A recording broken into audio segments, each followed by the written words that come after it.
আজকে সংসারের সমস্ত কাজকর্ম করে চলে গেছিলাম কোচবিহারে। আর আজকে তোমার দাদাভাইকে সাথে করে নিয়ে যাইনি। অনেক দিন থেকে আমার ডায়মন্ডের আইসিটা ভেঙে পড়েছিল।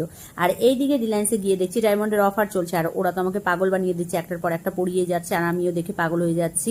যেটা দেখছি সেটাই ভালো লাগছে, মেয়েদের চোখ বলে কথা, যা দেখি সেটাই ভালো লাগে। কি করব, এইদিকে পকেট পুরো ফাঁকা হয়ে যাচ্ছে। পরে না দেখলাম, এভাবে তো থাকা যাবে না, ওরা আমাকে পাগল বানিয়ে দিচ্ছে। তারপরে একজোড়া কানের আর একটা আইসি নিয়ে ওখান থেকে বেরিয়ে পড়লাম ঝটপট করে।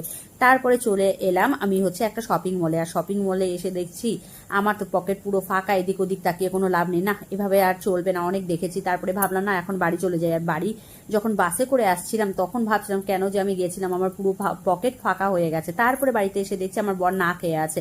পরে বর আর মেয়েকে নিয়ে চলে এলাম সেভেন্থ হেভেনে। আর সেভেন্থ হেভেন হচ্ছে ওর ফেভারিট জায়গা, সেখানে এসে কিছু খাবার খেলাম, আর ছেলের জন্য কিছু খাবার নিলাম, নিয়ে বাড়ি ফিরলাম। আর যেগুলো কিনেছি তোমাদের সাথে সেটাও শেয়ার করলাম।